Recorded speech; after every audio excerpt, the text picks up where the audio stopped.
Hey everyone, what a beautiful day out here. The sun is shining and the breeze feels amazing. I'm loving this vibe. You should get outside too. Have a great one. She was the perfect sister. She was the perfect daughter of our family. She used to sing. She used to love to cook. She used to cook different items, experiment with different things, and come to me. And she used to call me Jakku, just a shorter version of my name. And she used to make me try those. So those were amazing days, our memories. And they will always be there till our last breath. So she was, and she is in my mind, always the. Extremely concerned, and we are in deep pain and suffering as well, and we are concerned about both of them, like we are concerned also about Bristy, and as well as Chamil. We want to see that both of them are in a good condition. He has a thesis to submit like in Friday, and he was extremely busy on Tuesday. And he also informed us that please don't call me unless it is very emergency things. And so we don't think that he will go for a tour or go for a weekend with Brishti. I think they meet each other, and I don't know how they disappear after that. At least she would have contacted once a day. That's the least. There has been no single day without contact with her. No single day. Breaking new details in the case of two Florida grad students missing for more than a week. Authorities finding one student dead and taking a suspect into custody. But tonight, the urgent search for the other student still missing. ABC's Victor Oquendo in Florida tonight. Tonight, police in Tampa arresting this man in connection with the disappearance of two University of South Florida graduate students. Dramatic drone video capturing SWAT officers apprehending Hisham Abugharbieh, the roommate of 27-year-old Zamil Limon, one of the missing students whose body police say they found on a bridge early today. The human remains that we were discovered this morning was one body, and that has been positively identified to Zamil. Police say that roommate barricaded himself inside when officers arrived at the residence. We commanded the suspect to come out to our deputies. He refused. At that time, SWAT was activated. He came out peacefully and was taken into custody. Authorities accusing him of false imprisonment, tampering with evidence, and unlawfully moving a dead body, among other charges. Officials still urgently searching for the second missing student, 27-year-old Nahida Bristy. Both students first reported missing more than a week. She left her laptop on the desk, her iPad next to it, her lunchbox beside that. Nahida Bristy walked out of a science building at the University of South Florida on the morning of April 16th and left almost everything behind. Her brother would later tell reporters that the only things missing from that lab were her purse and her phone. A mile away, Zamil Limon walked out of the off-campus apartment where he lived. He took his phone and his wallet. His passport stayed in a drawer. Neither of them told anyone where they were going. Neither of them came back. For 8 days, the people who loved them made phone calls that rang out to nothing, sent messages that sat unread, stayed awake through time zones, hoping for an answer that never came. And then, investigators found Zamil in a trash bag on a bridge over Tampa Bay. What prosecutors allege happened inside that apartment, and what they say the suspect searched for on the internet 3 days before either student disappeared, is the reason this case has shaken a university, devastated two families in Bangladesh, and raised questions that are still waiting for answers. This is the story of Zamil Limon and Nahida Bristy. If this is your first time here, stay. We cover cases the way they deserve to be covered. Hit subscribe. Zamil Ahmed Limon was 27 years old. He came to the United States from Bangladesh to do something specific. earn a doctorate, and go home to teach. He enrolled at the University of South Florida in the fall of 2024, studying geography, environmental science, and policy.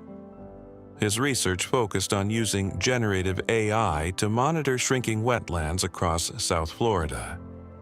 He had been working on his thesis for 2 years. His younger brother, Zubair Ahmed, described him as decent, simple, and the kind of person who always had a smile on his face. A friend and fellow USF student named Omer Hossein called him a chill guy who was always jolly. The two became close after a professor connected them over email in 2024. Zamil had a round-trip ticket booked to Bangladesh for the summer. He was going to see his family. He was going to go home. Nahida Sultana Bristy was also 27. Also from Bangladesh. Also building an academic career that required years of quiet discipline. She earned her undergraduate degree in applied chemistry and chemical engineering from Noakhali Science and Technology University. Then her master's from the Bangladesh University of Engineering and Technology, one of the most competitive programs in the country.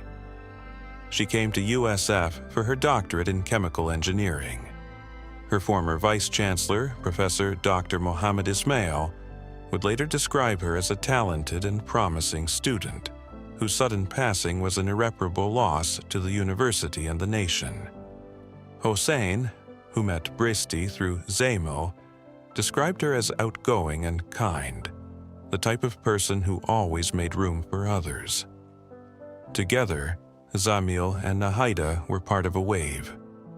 According to the U.S. Embassy in Bangladesh, citing the 2024 Open Doors report, more than 17,000 Bangladeshi students were enrolled in American institutions, an all-time high.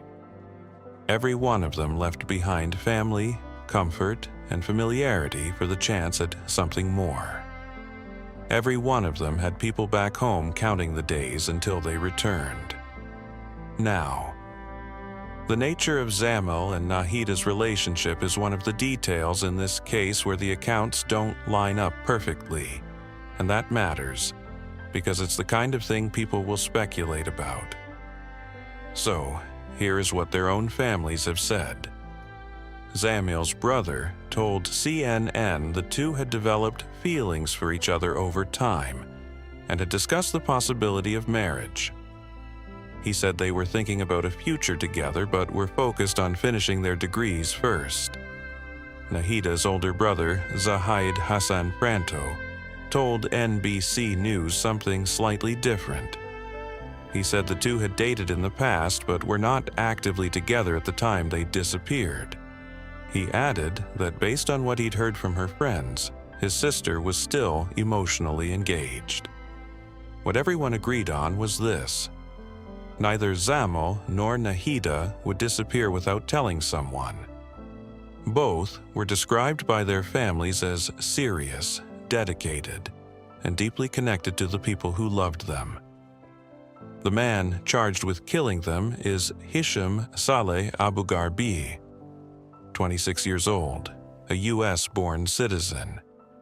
He was Zamil's roommate at an off-campus apartment complex in Tampa, roughly 3 blocks from the university. Abugharbieh had attended USF between the spring of 2021 and the spring of 2023, pursuing a bachelor's degree in management. He was no longer enrolled. He was not a current student at the time of the alleged crimes. And according to court records reported by NPR, Abugharbieh had a history with law enforcement before any of this happened. He was charged with battery in May of 2023 and with battery and burglary of an unoccupied dwelling in September of that same year, both classified as misdemeanors. He entered a first-time offender diversion program, completed it in 2024, and the charges were discontinued. Separately, court records show 2 domestic violence petitions were filed against him by a family member in 2023. a judge granted an injunction in one case and denied the other. None of that is proof of anything that happened later, but it is part of the record. And it is the kind of context that in hindsight people tend to look back on and ask, was there something already wrong? No motive has been publicly disclosed in this case. Investigators have said only that the motive remains under investigation. But what prosecutors say they found on the suspect's phone, dated 3 days before Zamil and Nahida were last seen, suggests that whatever happened inside that apartment may not have been impulsive. It may have been planned. According to the pretrial detention motion filed by prosecutors and reported by NBC News, on the night of April 13, 2026, Hisham Abugharbieh allegedly opened ChatGPT on his device and typed a question. Prosecutors say he asked the AI chatbot what would happen if a person was placed in a black garbage bag and thrown in a dumpster.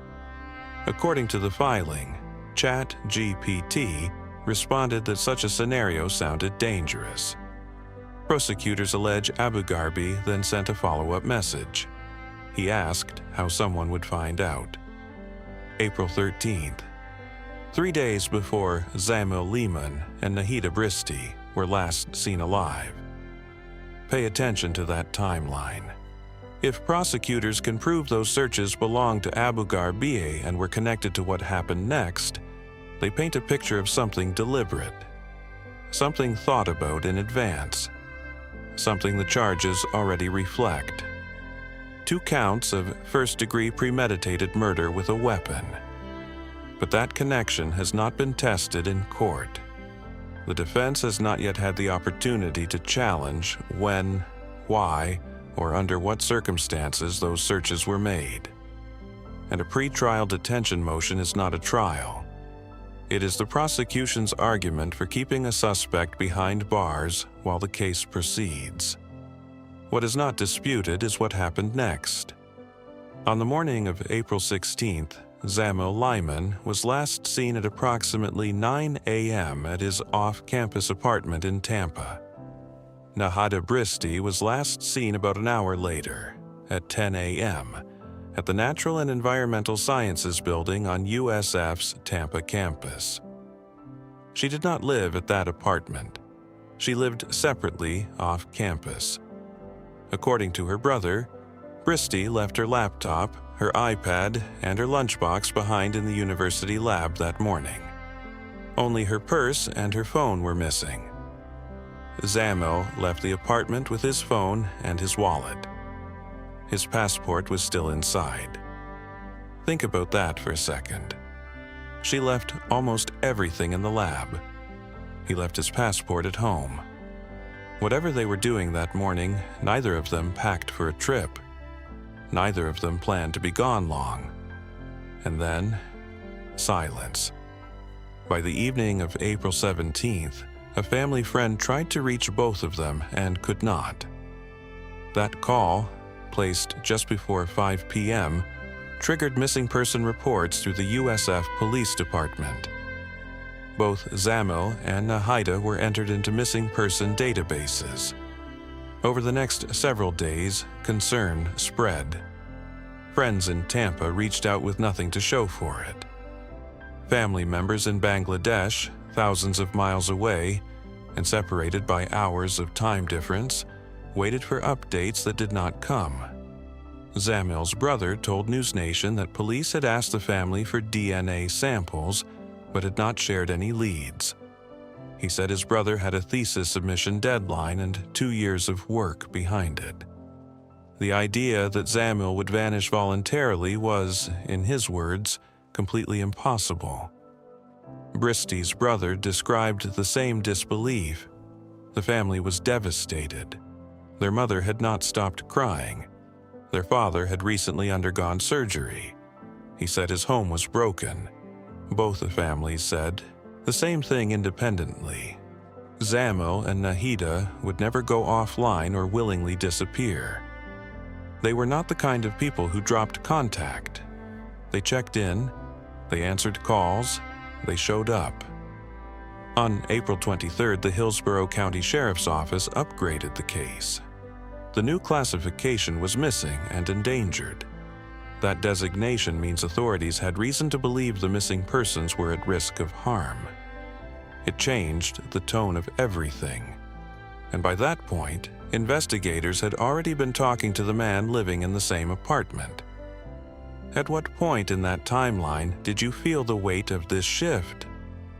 Drop it in the comments. I'm reading every one.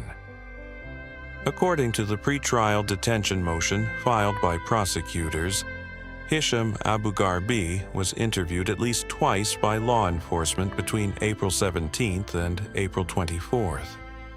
During those interviews, detectives noted something. Abugharbieh's left pinky finger was wrapped in a bandage. He told them he had cut himself while preparing food, while cutting onions specifically. He also told them he had not seen Zamil or Nahida on April 16th. He told them the couple had never been in his vehicle.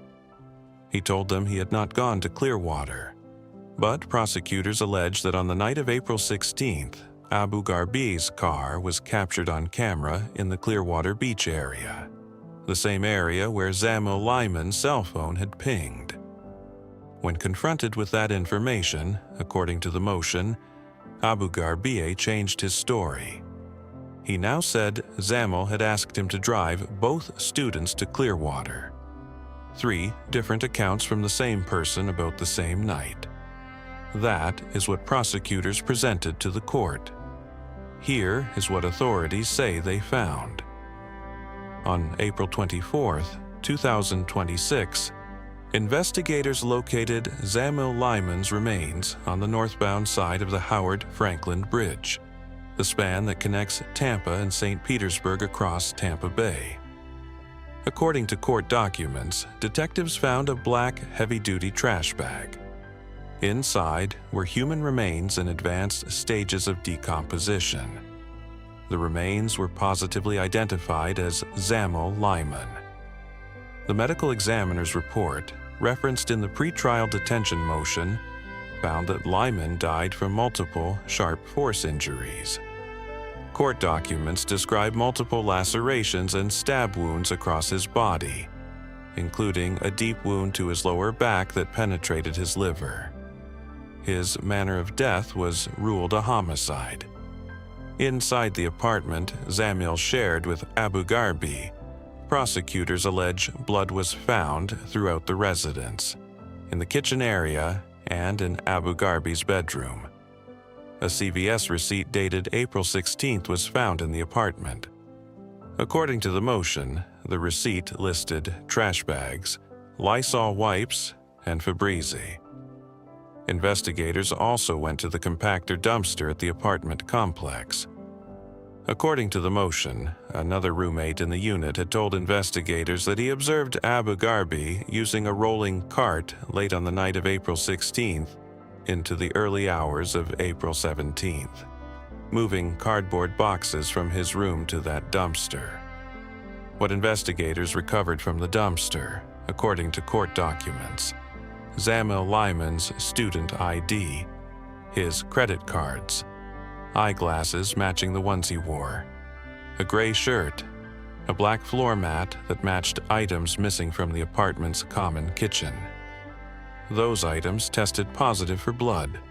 Lab analysis linked DNA from the gray shirt to Zamil Limon. DNA from the floor mat was linked to Nahida Bristy. Bristy's blood on the kitchen floor mat, in an apartment where she did not live. Investigators called Nahida's family in Bangladesh. According to her brother's account to reporters, they told the family they believed Nahida was dead, based on the volume of blood found inside the apartment. The pretrial detention motion states that there is no evidence suggesting Bristy is still alive. Prosecutors wrote that they believe she was disposed of in a similar manner to Zamil Limon. On April 26th, human remains were recovered from waterways south of the Howard Frankland Bridge near Interstate 275 and 4th Street North in Pinellas County. As of the most recent official update, those remains had not been positively identified. They were taken to the Pinellas County Medical Examiner's office. For Nahida's family, that means the waiting is not over. 2 students, 1 apartment. Blood in the kitchen, blood in the bedroom, a trash bag on a bridge, and a suspect whose story changed every time investigators asked the same question. And still, no one has publicly explained why. If this case is sitting with you the way it's sitting with me, like this video, it helps more people find this story. The investigation into Zamil and Nahida's disappearance spanned multiple agencies and crossed county lines. The USF Police Department handled the initial missing person reports. The Hillsborough County Sheriff's Office became the lead agency as the case escalated. The Florida Highway Patrol and Pinellas County Sheriff's Office provided support. Marine and dive teams from Hillsborough County searched the waters around and beneath the Howard Frankland Bridge. Here is how the timeline of the investigation unfolded, based on what has been made public. After the missing person reports were filed on April 17th, investigators began building a picture. They reviewed surveillance footage. They pulled cell phone records. They tracked vehicle movement through license plate readers.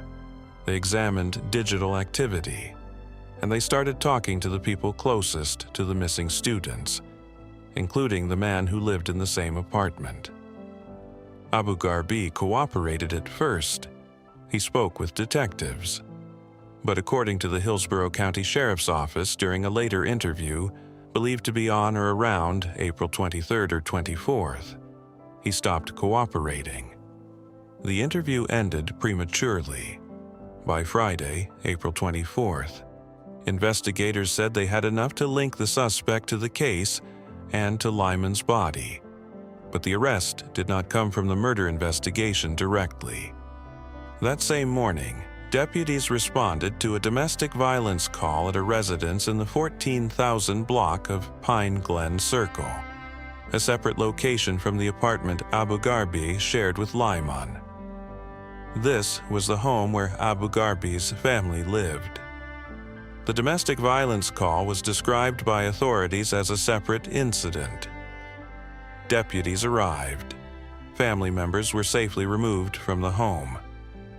But Abugharbieh barricaded himself inside and refused to come out. What followed was a multi-hour standoff.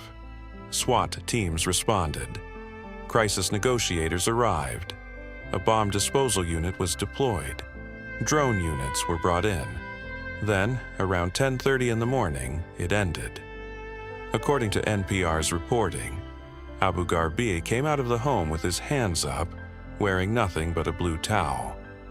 He was taken into custody without further incident. He was initially charged with domestic violence battery, false imprisonment, tampering with physical evidence, failure to report a death with intent to conceal, and unlawfully holding or moving a dead human body. Those initial charges told their own story. Before the murder counts even came down, prosecutors were already alleging evidence of concealment. The next morning, April 25th, shortly after 6 a.m., the Hillsborough County Sheriff's Office announced the upgrade. 2 counts of first-degree premeditated murder with a weapon in the deaths of Zamil Limon and Nahida Bristy. At his first court appearance later that Saturday, Abugharbieh appeared before a judge wearing a safety smock, his hands and feet in shackles. He was ordered held without bond. A pre-trial detention hearing was set for April 28th. The prosecution then filed a 23-page pre-trial detention motion, laying out their case for keeping him locked up. That document, released on Sunday, is where most of the evidentiary detail reported in this case comes from. The shifting interview accounts, the vehicle tracking, the phone pings, the blood evidence, the dumpster recovery, the CVS receipt, and the ChatGPT searches from April 13th. Real talk.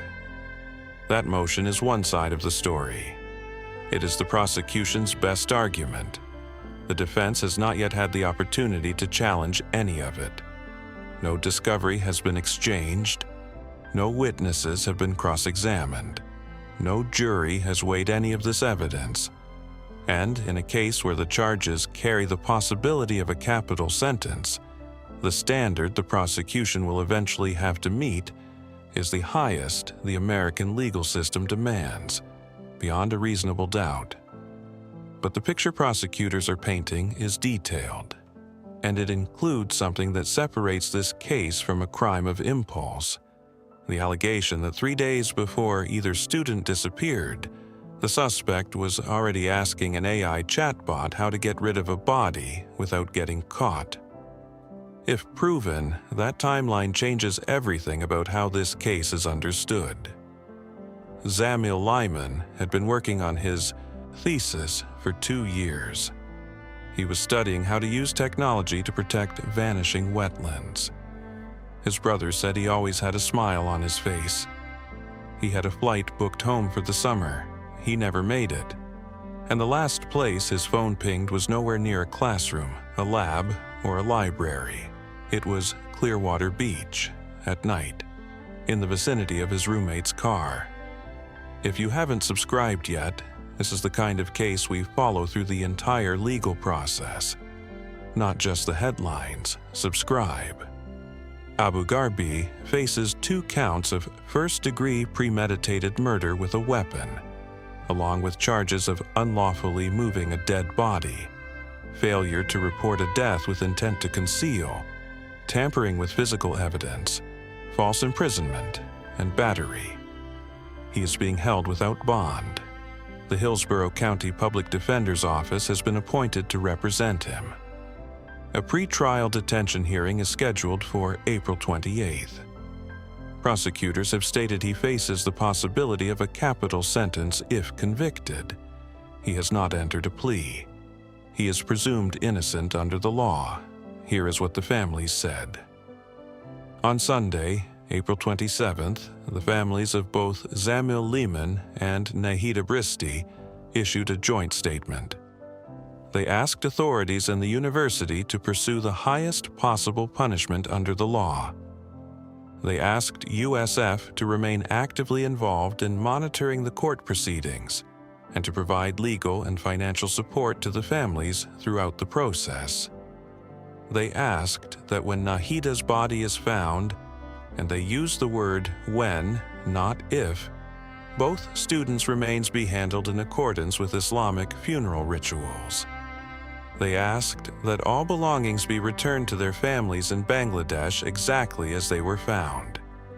They asked that any remaining bank balances, stipends, or salaries be transferred to the families. And they asked the university to establish a memorial, to create a fund for public donations, to make sure that Zamil Limon and Nahida Bristy are not forgotten as the legal process stretches on. USF, in its own statement on Sunday, said the university is mourning the tragic loss and is committed to the safety and well-being of its students. The university confirmed it remains in contact with the Bangladeshi Embassy and Consulate General. Bristy's brother described a household in pieces, a mother who had not stopped crying, a father recovering from surgery, a family broken by a phone call from investigators telling them their daughter was likely dead. Limon's brother asked the world for prayers. A friend who knew them both said their hearts were broken and the feeling was not describable. Let me be clear about where this case stands. Zamil Limon is confirmed dead. His cause of death has been ruled a homicide, multiple sharp force injuries. Human remains believed to be Nahida Bristy's were recovered from waterways near the Howard Frankland Bridge, but positive identification had not been confirmed as of the last official update. Hisham Abugharbieh has been charged but not convicted. His attorneys have said they are focused on representing their client through the legal process. He is entitled to the presumption of innocence. He is entitled to challenge every piece of evidence the prosecution has presented. And whatever you feel right now about this case, and I know it's a lot, the courtroom is where this gets decided.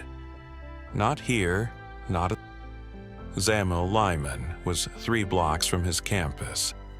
Nahida Bristy was in her own department's building that morning. These were not people on the margins. They were not in dangerous places. They were doing exactly what they were supposed to be doing, and it did not protect them. This case is going to move through the courts slowly. There will be hearings. There will be motions. There will be testimony and evidence and arguments on both sides. We will cover it as it develops. But before any of that, before the legal strategy and the courtroom theatrics, there were 2 people in the middle of becoming who they were meant to be. A man studying wetlands because he believed the environment could be saved. A woman studying chemical engineering because she believed her mind could build something. Both of them 27. Both of them far from home. Both of them with a future that someone else allegedly decided to end. Zamil Limon Nahida Bristy. Remember their names. What does accountability look like in a case like this, not just for the suspect, but for the systems around these students? Tell me in the comments. I read everyone.